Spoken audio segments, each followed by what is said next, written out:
안녕하세요. 저는 결혼을 꿈꾸고 있었던 20대 후반의 평범한 직장인입니다. 제게는 세상 단 하나밖에 없는 사랑하는 여자친구가 있습니다. 여자친구와는 2년 전 처음으로 알게 되었고 저보다 3살이 더 어립니다.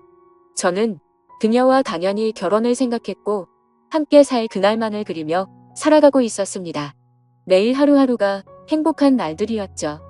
하지만 제 여자친구에 대한 충격적인 사실을 알게 되고부터 너무나 힘이 듭니다. 사연을 읽어보면 바보 같고 멍청하다고 욕하실 수도 있겠지만 지금의 저는 제가 어떻게 결정을 해야 할지 도저히 답을 내릴 수가 없네요. 사실 이런 이야기를 올려봐야 뾰족한 수도 없을 것 같고 좋은 방법을 찾을까 싶지만 너무 많이 답답하고 힘들어서 많은 분들의 이야기를 간절히 듣고 싶어서 글을 올리게 되었습니다. 여자친구와는 대학교 친한 여자 후배 덕분에 만나게 되었습니다. 어느 날 후배와 술을 마시고 있었고 한참 이야기를 하던 도중에 갑자기 저보고 연애는 하지 않냐고 묻더라고요. 사실 그때 당시에는 취직을 준비하고 있던 시기여서 여자를 만날 생각은 전혀 한 적이 없었습니다. 저는 장난식으로 아무도 소개도 안 시켜주는데 어떻게 여자친구를 만드냐고 했죠. 그랬더니 후배는 자신의 학창시절 동창이 한 명 있긴 한데 너무 수준 차이가 나서 소개를 못 시켜주겠다고 하더라고요. 저는 그 말에 너무 황당하고 오기가 생겨서 도대체 얼마나 그렇게 대단하길래 수준 차이가 나냐고 따졌죠. 후배는 친구가 학창시절에 얼짱 출신이라고 말하길래 갑자기 너무 호기심이 생기더군요. 그래서 저는 후배에게 사진부터 좀 보여주고 말하라고 했고 사진을 보는 순간 저는 후배에게 소개만 시켜주면 술을 한 달 동안 사주겠다고 했죠. 사진만 봐도 후배가 왜 얼짱 출신이라고 하는지 바로 알 수 있었던 메모였고 솔직히 소개팅을 하기에는 제가 한참 꼴리는 기분이라 부담스럽더라고요. 후배에게는 소개팅으로 만나면 승산이 없을 것 같다며 자연스럽게 만날 수 있게 해달라고 부탁을 했습니다. 그러자 후배는 소개녀와 단둘이 만나자고 약속을 잡을 테니까 저는 친구들과 놀다가 자연스럽게 합류를 하자고 했습니다. 그리고는 미리 친구들에게 말해서 저를 지켜 세워주자는 작전을 짜게 되었죠. 약속 당일날 저는 친구들과 일찍부터 만나서 술을 마시고 있었습니다. 약속 시간이 다가오자 후배는 그 소개녀와 만났고 커피숍에서 얘기를 좀 하다가 자연스럽게 데리고 온다고 문자가 왔습니다. 저는 친구들에게 잘 부탁한다며 자연스럽게 지켜 세워달라고 신신당부를 했죠. 그날따라 너무 긴장이 돼서 시간이 정말 갈 생각을 안 하더군요. 그렇게 한참이 지나고 나서 술집 문이 열렸고 제 후배는 소개녀를 데리고 같이 들어왔습니다. 실제로 처음 보는데 정말 선녀가 들어오는 기분이었죠. 잠깐 사이에 저는 곧바로 첫눈에 반해버렸습니다. 친구들도 저 멀리서 오는 그녀를 보고 대박이라면서 속삭일 정도였으니깐요. 그날 저는 최대한 말도 조심하고 행동도 조심했습니다. 그리고 다 같이 술을 마시면서 점점 분위기는 무르익었고 친구들이 저를 자연스럽게 지켜 올려준 덕분에 그녀도 어느 정도 제게 호감을 가졌는지 조금씩 관심을 보여주더라고요. 솔직히 얼굴만이라도 보고 싶은 마음에 나왔던 자리였고 진짜로 연인으로 발전할 가능성은 극히 낮을 거라고 생각을 했습니다. 그런데 그날 저희는 술에 취하고 분위기에 취해서 결국 어느 정도 관계에 진전이 있었고 따로 몇 차례의 만남을 더 가진 뒤에 제가 고백을 해서 저와 그녀는 연인 사이로 발전하게 되었습니다. 꿈에 그리던 이상형과 말도 안 되는 연인 사이가 되었다는 건 제게는 꿈만 같았죠. 여자친구는 만나면 만날수록 얼굴만 예쁠 뿐만 아니라 성격도 너무 착한 천사 같은 여자였습니다. 저는 능력이 부족해서 좌절감에 빠져서 얼른 취업을 하고 더 많은 걸 해주겠다고 하며 그런 건 전혀 중요하지 않다고 늘 제 마음을 다독여주는 그런 착한 마음씨의 여자친구였습니다. 그렇게 미래를 꿈꾸며 만난 지 어느덧 1년이 지날 때쯤이었습니다. 저는 취직을 해서 직장을 다니는 상태였고 여자친구는 대학교 졸업반이었습니다. 그런데 어느 날부턴가 여자친구가 연락이 잘 되지가 않더라고요. 평소 그러지 않았기에 뭔가 이상해서 계속해서 무슨 일인지 물어보게 됐죠. 그러자 집에 일이 좀 생겨서 그렇다고 말하기가 어렵다고 했습니다. 집안일인데 계속 묻기엔 그래서 그런가 보다 하고 넘어갔습니다. 그 얘기를 묻고 주말에 여자친구를 만나게 되었는데 표정이 좋지가 않더라고요. 그래서 저는 다시금 여자친구에게 물었습니다. 무슨 힘든 일 있는 거냐며 그런 게 있다면 말해달라고 했죠. 그러자 여자친구는 한참을 고민하더니 아버지께서 잘못된 일에 손을 대셨고 결국 집에 너무 큰 빚이 생겼다더군요. 그래서 어쩔 수 없이 알바를 하느라 정신이 없어서 연락이 뜸했다며 미안하다고 하더라고요. 저는 그런 일이 있었으면 진작 말하지라고 했고 당장 제가 모아두었던 돈을 보태어준다고 했습니다. 괜찮다고 수차례 거절을 했지만 저는 이런 상황에는 고집 부리는 거 아니라고 말하고는 돈을 보내주었죠. 그러고서 더 얘기를 해봤더니 빚이 생각보다 너무 어마무시하더라고요. 그래서 빚을 빨리 갚지 못하면 한 달 이자만 너무 심각하다는 걸 알게 되었습니다. 그래서 저는 알바를 해서 그걸 다 갚을 수 있겠냐고 물었더니 부모님도 열심히 일하고 계시고 자신도 생각보다는 고액 알바를 한다고 하더라고요. 뭔가 그때부터 기분이 이상했고 긴장되는 마음으로 무슨 일인지를 물었습니다. 시급을 많이 준다고 해서 바에서 일을 한다고 대답하더라고요. 물론 생각처럼 너무 심각한 곳은 아니었지만 순간 너무 기분이 더러워졌습니다. 어떻게 바에서 일하는데 나한테 미리 물어보지도 않고 하냐고 화를 냈죠. 여자친구는 그냥 앉아서 대화만 하는 곳이라며 화낼 거 전혀 없다고 말하더군요. 저는 제가 알바라도 해서 같이 도와줄 테니까 당장 그만두고 다른 알바 자리를 찾으라고 했죠. 여자친구는 그 말에 미안하다며 당장 알바를 그만두다고 하면서 울더라고요. 안 그래도 힘든 여자친구한테 화를 낸 게 미안해지더라고요. 그래서 저는 걱정 말라며 다같이 갚으면 그 정도 빚은 금방 갚을 수 있겠다고 위로해줬습니다. 그리고 나서 저는 곧바로 알바 자리를 찾게 되었죠. 직장을 다니고 있었던 터라 시간이 자유롭고 고액으로 할 수 있는 일을 찾아봤더니 배달 대행이 가장 맞겠다고 생각을 했고 저는 곧바로 일을 시작하게 되었습니다. 처음에는 실수투성이었습니다. 오토바이도 잘 타지 못했던 터라 운전도 서툴렀고 일이 서툴러서 배달을 많이 못하다 보니 수익도 별로 나지를 않더라고요.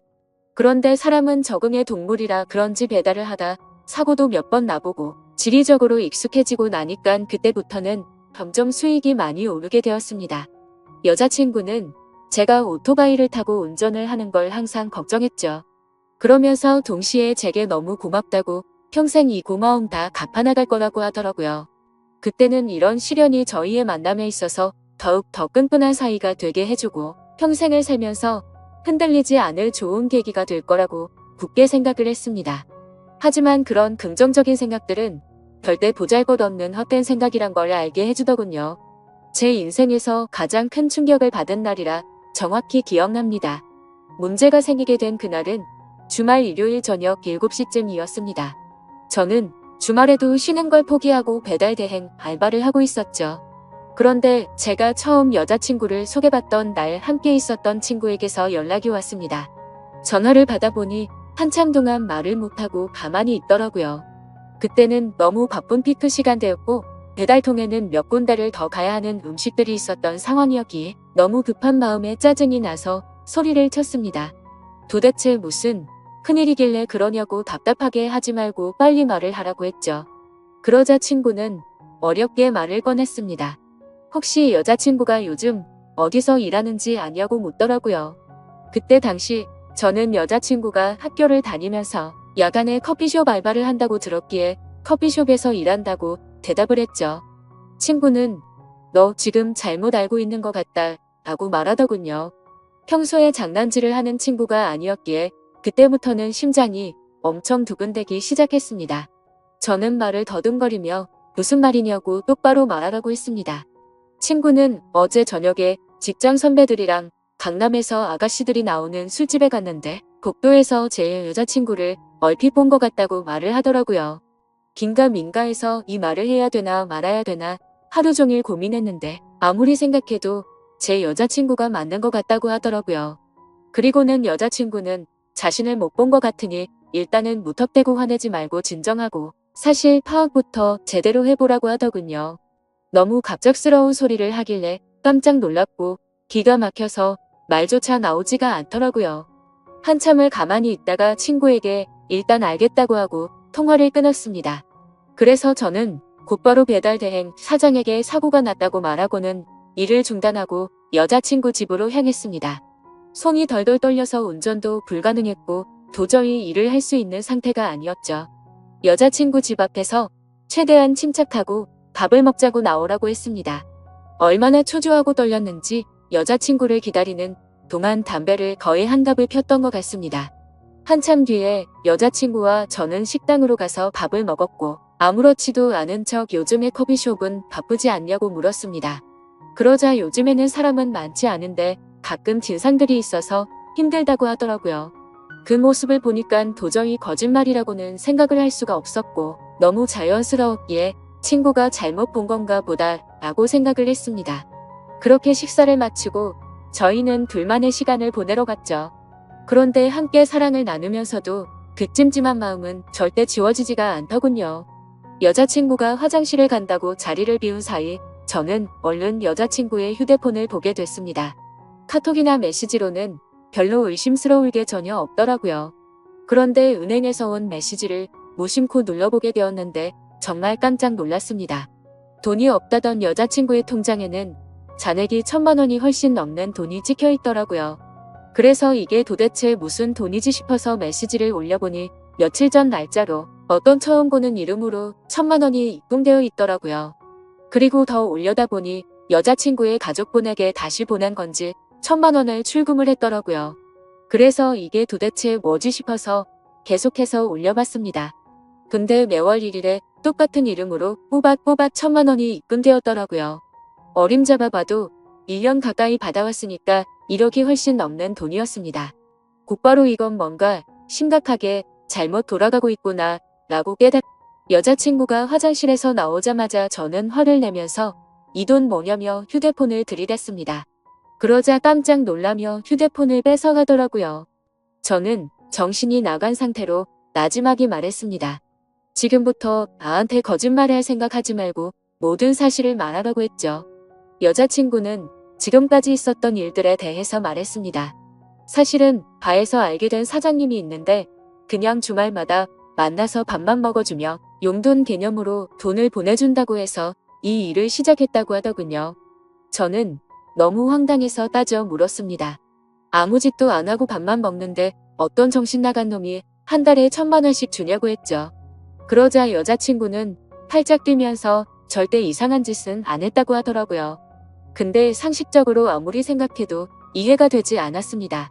어느 누가 밥만 먹어준다고 한 달에 1,000만 원씩 줄까요?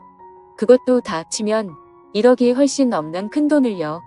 그런데 그때 갑자기 문득 생각난 게 친구가 여자친구를 술집에서 봤다고 한 게 생각이 났습니다. 그래서 저는 여자친구에게 말했습니다. 너 진짜 거짓말하지 말라고 했는데 계속 거짓말하려고. 내가 너 강남 술집에서 일하는 것도 다 아는데 그것도 발뺌할 거냐고 물었습니다. 그러자 여자친구는 갑자기 아무 말도 못하더라고요. 그러더니 갑자기 주저앉아서는 울기 시작하더라고요. 지금부터 진짜 거짓말 하나라도 하면 나는 더 이상 너 얘기 안 듣고 나간다고 말했습니다. 그런데 계속해서 울고만 있더라고요. 그때부터는 저도 제정신이 아니었고 너무 화가 났습니다. 여자친구가 쥐고 있던 휴대폰을 뺏어서는 화장실로 들어가 문을 잠궜습니다. 일단 돈이 입금된 그 이름으로 연락처를 검색해봤습니다. 그러자 사장님이라고 저장이 되어 있더라고요. 곧바로 전화를 걸었습니다. 한참 동안 신호음이 울리더니 안 받아서 끊으려고 하자 전화를 받았습니다. 목소리가 최소 60대는 넘어 보이는 할아버지 목소리더군요. 저는 바로 욕을 했습니다. 내가 이 전화기 주인 남자친구인데 너 뭐냐고 하니까 젊은이 말버릇이 그게 뭐냐고 이딴 식으로 말하더라고요. 그래서 너 손녀뻘 데리고 무슨 짓거리 했냐고 소리를 질렀습니다. 그러자 돈 주고 하는지 뻔하지 뭘 그딴 걸 묻냐면서 욕을 하고는 끊어버리더군요. 정말 그 말을 듣는 순간 머리가 너무 어지러웠습니다. 여자친구는 밖에서 문을 계속 두드리면서 울어대고 너무 믿었던 여자친구에게 배신을 당한 기분에 저도 모르게 눈물이 흐르더라고요. 그렇게 서로가 화장실 문을 사이에 두고 1시간 동안 아무 말 없이 있었습니다. 제가 먼저 말을 꺼냈습니다. 그동안 나를 얼마나 우습게 생각했으면 끝도 없이 거짓말하냐고 물었더니 자신을 두고 떠날 것 같아서 차마 말을 못했다고 하면서 울더라고요. 바에서 일한 거랑 커피숍에서 일했다는 건 다 거짓말이었냐고 했더니 미안해라고 대답을 해주더군요. 그럼 다른 데서 일한 건 다 거짓말이었고 애초부터 강남에 있는 술집에서 일한 거냐고 물었습니다. 그러자 여자친구는 그때부터 모든 사실을 털어놓더군요. 처음에는 바에서 얘기만 하는 일로 시작한 건 맞았답니다. 그런데 갑자기 그 사장님 지인이 운영하는 다른 술집에서 홀서빙 일이 부족하다고 해서 도와주고 오라고 했답니다. 시급도 평균보다 2배 이상 쳐준다고 해서 바로 알겠다고 하고 갔다네요. 생각보다 너무 페이가 세다 보니까 바쁠 때마다 잠깐 도와주고 오고 하는 게 일도 수월했었고 돈도 되었기에 몇 번씩 일을 하러 갔답니다. 그런데 어느 날부터인가 그 술집 여자 사장님이 자꾸만 자신을 설득했답니다. 그때 왜 그런 선택을 하게 된 건지 자신도 제정신이 아니었던 것 같답니다. 그렇게 본격적으로 그 가게에서 일을 시작하게 되었고 어느 날 재벌 할아버지가 와서는 매달 1,000만 원씩 주는 대가로 만남을 요구했다고 하더군요. 그래서 직접적으로 물었습니다. 이 더러운 인간한테 전화했더니 돈 주고 하는지 뻔하다고 하던데 네가 아까 밥만 먹었다는 거 거짓말이었냐고 더 이상은 절대 나한테 거짓말을 하지 말라고 했습니다. 그러자 울면서 미안하다고 대답하더군요. 도저히 빚이 갚아지지가 않아서 부모님이 너무 힘들어 하셨다고. 정말 계속 그렇게 시간만 가다가는 부모님이 자신의 곁에서 사라지실까봐 너무 무서워서 어쩔 수가 없었다네요. 저는 그때부터 이미 모든 사실을 알게 되었기에 문을 열고 나가서 아무 말 없이 여자친구에게 휴대폰을 던져주고는 그대로 밖으로 나갔습니다. 그러자 더 큰 소리로 방에서는 엉엉 우는 소리가 들리더라고요. 솔직히 미운 마음도 컸지만 왜 그렇게까지 한 건지를 아니까 너무 마음이 아팠습니다. 근데 그렇다고 할지라도 절대 이해를 할 수는 없습니다. 저는 여자친구의 힘든 걸 도와주기 위해서 평일에 회사 끝나면 배달 대행을 자정 넘게까지 했고 주말에도 쉬지 않고 그렇게 열심히 일해서 도와줬건만 그 대가가 고작 이런 충격적인 배신이라니 말문이 막힐 수밖에 없었고 모든 게 다 원망스러운 마음만 들었습니다. 그날이 있고부터 벌써 며칠이 지났습니다. 여자친구는 이제 빚은 거의 다 갚아가서 제대로 된 일을 구해서 갚아 나갈 거랍니다. 일도 다 그만뒀고 그 남자와도 다시는 연락하지 말라고 했다고 하네요. 저를 속인 건 너무 미안하고 도저히 자신의 곁에 있어달라고 말 못하겠다고 합니다. 정신 나간 자기 같은 여자는 잊어버리고 꼭 행복하라며 오빠는 행복할 자격이 있는 사람이라고 하네요. 차라리 여자친구가 뻔뻔하게 굴었으면 이렇게 마음이 더 아프지도 않았을 것 같습니다. 정말 태어나서 처음으로 평생을 함께 하고 싶었던 여자친구였는데 이런 사실이 모든 게 다 꿈이었으면 좋겠습니다. 솔직히 이렇게 많이 사랑하기에 저는 지금도 말도 안 되는 고민을 하고 있네요. 제가 여자친구를 용서해주는 게 맞는 걸까요? 어떤 선택을 해야 할지 정말 모르겠습니다. 저보다 현명한 분들이 많으실 테니 부디 제게 한마디씩만 부탁드립니다. 감사합니다.